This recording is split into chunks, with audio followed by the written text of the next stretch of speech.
Oi, eu sou a Amanda Oi, eu sou o Matheus. e hoje a gente vai falar sobre Frankenstein.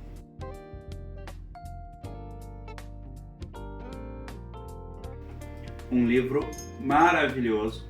E a gente tem essa edição aqui que é da literatura clássica. Porque além de ser muito bonita, ela vem cheia de notas de rodapé que trazem informações complementares sobre a autora, sobre aquele contexto histórico, sobre a obra, sobre referências dentro da obra. Então é uma edição muito legal da história.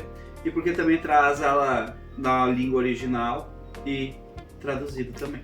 Isso é uma coisa muito legal da literatura clássica, né? Pra quem tiver a oportunidade de assinar, tô fazendo propaganda já. De graça. De graça, sem receber nada, olha só. É sempre bilíngue, a obra vem sempre bilíngue, então, né, se o original é em inglês, vai ter inglês e português. Se o original é em russo, como a gente tem aqui a Ana Karenina, o russo e o português. Se o original é em grego e assim por diante. Em grego, a gente tem também a Ilíada, né? A Ilíada, Grego e português. Mas então, antes de falar sobre a história, né, e sobre a autora, que também é importante falar sobre a autora, eu quero falar sobre o movimento literário que traz a obra Frankenstein, porque também é um movimento artístico. O Frankenstein chega na literatura no romantismo, mais precisamente o romantismo gótico. E é um dos primeiros romances góticos que se tem notícia, porque foi escrito no início do século XIX, então até então não tinha tido nenhum romance gótico de tanta importância que nem Frankenstein. A época do romance, tanto na arte quanto na literatura, é artístico que deixa o autor ou o artista transbordar os seus sentimentos para a obra. Como assim? Não tem mais aquela obrigação de ser somente como a pessoa que encomendou queria, ou somente como o contexto histórico pedia. O romantismo deixa que o autor coloque os sentimentos dele na obra, tanto na obra literária como na obra de arte, e traga memórias de infância, traga opinião pessoal. E o mais importante de tudo, a característica mais importante de todas, que vai estar muito presente em Frankenstein, a gente vai falar sobre isso, que é o drama.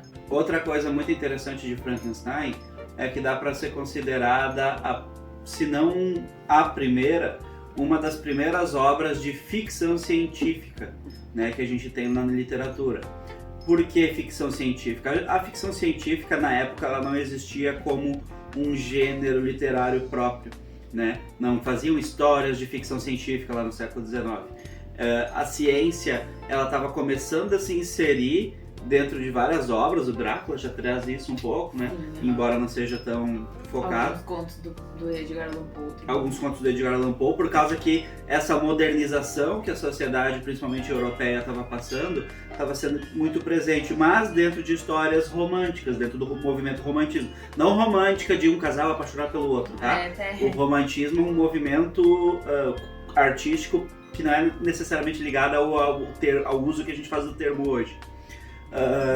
Mas por que ficção científica? Porque a Mary Shelley, ela pega ideias, conhecimentos científicos da época e cria uma ficção em cima disso. Será que seria possível reanimar um corpo cientificamente? Essa é a premissa que sai toda a história do Frankenstein. Mas antes de a gente falar sobre a história, é importante salientar isso, né? Romantismo não é sinônimo de romance no sentido que a gente dá pra palavra de amor romântico. Não é só isso. O idealismo, o que é o idealismo? É quando a gente projeta em alguma coisa a nossa vontade de como a gente queria que aquela coisa fosse. Digamos assim, eu estou apaixonada, a pessoa é horrível, mas eu acho ela linda, porque eu idealizo que a pessoa é linda. No momento que a pessoa começa a ser meio idiota comigo, digamos assim, e ela já não estou mais idealizando a pessoa, aí eu começo a enxergar como ela realmente é. No meu caso, sempre lindo. Outra coisa importante de falar, antes de falar sobre a história, sobre a Mary Shelley, é que é um romance epistolar. Não é muito comum hoje em dia, né? Acho que ninguém mais escreve hoje em dia, na verdade, romance epistolar. O que é uma epístola? Uma epístola é uma carta curta. A gente hoje não tem o costume de escrever carta, mas pra quem não sabe, quando as pessoas se comunicavam por carta antigamente, elas escreviam cartas longuíssimas. Ficavam inclusive dias escrevendo, né? Não tinha telefone pra falar com a pessoa a hora que quisesse, então tu narrava vários dias e aí tu mandava pra pessoa, olha, fez sol, ontem teve um temporal, fulaninho nasceu, fulaninho morreu. E aí epístola era quando tu precisava mandar uma mensagem curta pra alguém. E aí a carta era menor, isso era uma epístola. Até porque tinha preço pelo tamanho da carta, né? O preço era diferente, tu tinha que pagar mais ou menos. O livro é todo em epístolas. Toda a história é em cartinhas, né? Trocadas entre os personagens. Então os personagens contam a história se comunicando uns com os outros. E isso é extremamente interessante na maneira como a Mary Shelley escreve, porque quem escreve uma carta, escreve a partir do seu ponto de vista, certo? Então, sempre que tu tá dentro de um personagem narrando uma cena, tu tá dentro do ponto de vista daquele personagem. Será que se tu olhar aquela situação de outro jeito, ela não seria diferente? Porque uma coisa muito interessante em Frankenstein é a presença de uma dualidade constante, né? Entre as situações, entre o certo, o errado, o bom e o mal. Porque é o seguinte, Frankenstein, tá? Isso é uma obra bem conhecida, então isso não é spoiler nenhum pra vocês. É a história de um cientista que cria a vida a partir de vários pedaços de corpos diferentes. O braço de um cara, o pulmão de outro. Ele junta esses pedaços, faz um corpo. Cadáveres, né? De cadáveres, exato. Pessoas que já não estavam mata mortas. Ele não mata ninguém. E aí ele está fazendo isso pura e simplesmente pela ciência, para compreender melhor a ciência, para ter um progresso, um avanço científico. E então ele dá a vida a um monstro, tá? E esse monstro e o cientista é que fazem a história andar. O monstro, ele não tem um nome. O Victor Frankenstein, que é o cientista e quem dá o nome ao livro, ele cria esse monstro, que não tem nome, e ele fica apavorado com a criação dele e foge. E aí uma série de situações ocorrem onde o Victor culpa o monstro, mas não necessariamente foi o monstro que fez, ou se o monstro fez, ele não necessariamente tem culpa naquela situação. Vocês têm que sempre interpretar, essa é a coisa mais maravilhosa desse livro, a perspectiva de quem está falando aquela situação. Será que o monstro é culpado? Será que o monstro fez? Será que foi o Victor o culpado? E assim por diante. Não tem nenhuma epístola do monstro também. Não tem nenhuma carta do monstro. Então, todo o ponto de vista do monstro é terceiro. Não é ele contando a própria história, né? Sim. Tá, antes da gente focar bem na história, mas tem muita coisa pra falar sobre esse livro, eu queria contar um pouquinho pra você sobre a Mary Shelley, porque é muito importante, né, pra literatura feminina, feminista hoje em dia. Mary Shelley tinha 18 anos quando escreveu Frankenstein, no início do século XIX, uma época em que as mulheres não eram encorajadas a nenhum tipo de trabalho. Imagina escrever, é uma profissão completamente dominada por homens. Tanto que quando as mulheres escreviam, elas usavam pseudônimos masculinos, né, que nem as irmãs Brontë. E a Mary Shelley vai publicar Frankenstein como o nome do marido. Ela só vai pôr o nome dela na terceira edição. E é uma conquista, inclusive, que ela tenha feito isso em vida. Muitas autoras não tiveram essa chance, porque ela foi encorajada pelo marido, pela família. Também não era toda mulher que tinha esse encorajamento. Saúde! Frankenstein surgiu então de um final de semana que a Mary Shelley foi passar com o marido na mansão do Lord Byron, que é um poeta e autor de Dom Juan de Marco, tá? Pra quem tá se perguntando quem é. Um dia a gente pode falar sobre ele também, que é bem interessante. E aí choveu durante esse passeio, eles não puderam ficar dando cavalgadas ao ar livre. E o Lord Byron lançou o desafio de que cada pessoa na sala criasse uma história de terror pra dividir depois com o pessoal. Que era muito comum também nessa época, sarais, assim. Porque, né, galera, não existia TV, não existia videogame, então tu tinha que te entreter tocando uma música, jogando um joguinho de tabuleiro ou contando histórias. O pessoal se reunia pra contar história, assim, que surgiu muita obra literária, assim. E aí, não foi num dia, obviamente, foi em alguns dias, mas pouco tempo comparado ao que um autor leva pra escrever hoje, né? A Mary Shelley saiu com Frankenstein, uma obra conhecida no mundo todo, que é referência para um monte de outros autores, que deu nome para o romance gótico, que é uma precursora da ficção científica. Então vocês imaginem na qualidade literária de Frankenstein, que ainda não leu. É um livro muito bom. Que é, assim, é um divisor de águas, né, na literatura, Frankenstein. E a Mary Shelley como autora. A história, então, ela fica em torno do monstro ter sido criado por Frankenstein e do Frankenstein como criador dessa criatura, desse monstro, ele não ter assumido responsabilidade pela criação. Os erros que esse monstro comete seriam erros do seu criador, porque tem outra situação também. Esse monstro, ele abre os olhos, ele é um pedaço de vários cadáveres revivido. Só que ele não tem lembrança, consciência de nenhuma vida passada. Ele é como se fosse um bebezinho, como se fosse a Diana.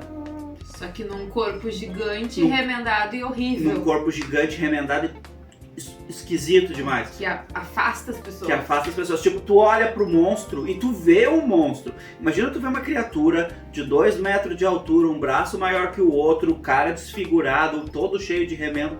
Tu vai ficar assustado. Só que essa criatura é um bebê.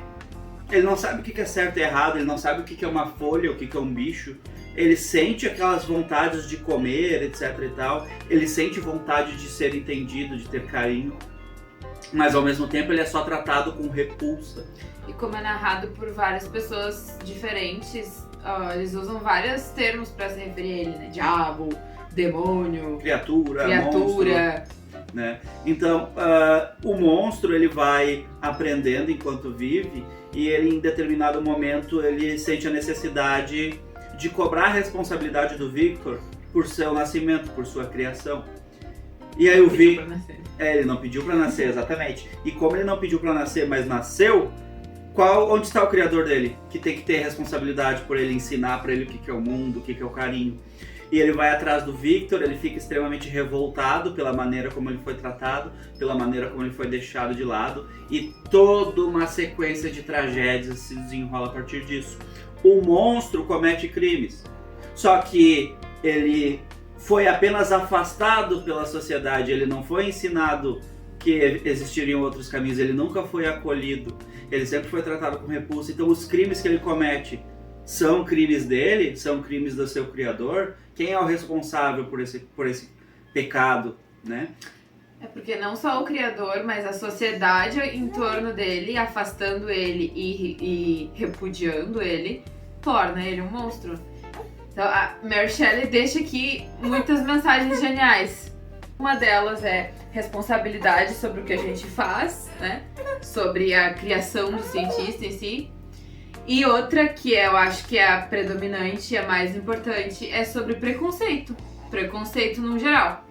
Porque a criatura, por ser diferente, é isolada e odiada. E essa questão do preconceito é muito interessante porque em diversas sociedades é analisado pela sociologia, pela história, o como a própria sociedade cria seus problemas quando ela trata um setor dessa sociedade com repulsa, como a sociedade já fez com ciganos, com negros, com judeus, com ateus, etc. Então, como essas minorias que são isoladas, às vezes acabam cometendo erros, porque não isenta elas da responsabilidade do erro, mas como a sociedade cria a oportunidade desse erro existir, como a própria sociedade cria seus problemas. O monstro em si, gente, ele não nasce um monstro, ele é feito um monstro no decorrer da jornada dele. Então, todo esse ódio acumulado, toda essa negação da existência dele, ele fica a história inteira tentando ser, tentando aprender, tentando ver o que é ser humano no mundo, e as pessoas são completamente vis com ele. Então, ele não nasce um monstro, ele é feito um monstro. Isso diz muito sobre como a gente é capaz de criar monstros na nossa sociedade. Eles não surgem do nada. E o quanto a gente mesmo é responsável, muitas vezes, pelas coisas terríveis que acontecem através do nosso preconceito. Ele é criado um monstro 2 vezes. Uma pelo Victor, outra pela sociedade que não soube ter a proximidade com ele, que excluiu ele só por causa da sua aparência. E aí que interessante essa dualidade que o Matheus falou no começo, né? Além da dualidade do bem e do mal, existe a dualidade da criatura e do criador na história. O quanto os dois são, na verdade, a mesma coisa. Mary Shelley é incrível. Ela criou uma história muito médico e um monstro, mas essa coisa de existe o lado bom e o lado mal no mesmo ser humano, eles dois representam os dois lados de uma mesma pessoa, assim, interpretada dessa forma. Porque isso nos faz refletir, né? Sobre questões como racismo, sobre misoginia, sobre os próprios problemas climáticos que a gente criou hoje em dia, né? São problemas que o ser humano criou ao fugir da responsabilidade daquilo que ele criou. O racismo nasce da nossa fuga da responsabilidade pela escravidão, a misoginia surge da fuga da responsabilidade sobre o machismo, e enquanto os problemas climáticos surgem sobre a fuga da responsabilidade sobre a maneira como a gente explora a natureza. Então, a sociedade causa situações, cria situações, e depois a gente até pode perceber que aquela situação é errada, mas a gente tenta fugir dessa responsabilidade, ir levando, empurrando com a barriga, e o problema acaba se criando por nossa culpa. E é muito interessante isso, porque isso reflete muito a família da Mary Shelley. A Mary Shelley era filha do William Godwin. E o Godwin, ele era um filósofo muito conhecido na Inglaterra na época, porque ele é um dos pais da vertente de pensamento anarquista, né? Ele foi um dos primeiros filósofos a pensar no seguinte preceito: a sociedade é responsável pelos problemas que ela cria, pelos problemas que ela tem, né? Então, se existem um setor de pessoas que é criminosa, a sociedade que cria as condições dessas pessoas serem criminosas. Agora, aqui é importante da gente criar um ponto: não tira a responsabilidade do criminoso. O criminoso é um indivíduo responsável pelos seus atos, ele tem que ser condenado, ele tem que pagar. A gente não está defendendo o bandido. A situação é que o que cria as condições daquele crime existir, dele ser atrativo para um setor da população, é a própria população, a própria forma como ela funciona. Então, o Godwin, ele criou uma proposta, uma ideia de que a sociedade deveria assumir essas responsabilidades em evitar o crime, evitar o preconceito, evitar esses problemas, porque quando a sociedade tentasse junta trabalhar esse problema, ao invés de só punir os infratores, é que esse problema ia ser resolvido. E a presença do pai, o Godwin, é tão forte na escrita da Mary Shelley, que antes mesmo dela se revelar como autora, porque como a Amanda disse, no início ela usou um pseudônimo, né, masculino, ela assinava como um homem, porque não era permitido mulheres escrever, não era permitido não, mas não era bem visto. Mas antes dela... Não seria vendido, não seria... Ela não ia ter tido o mesmo sucesso. Visibilidade.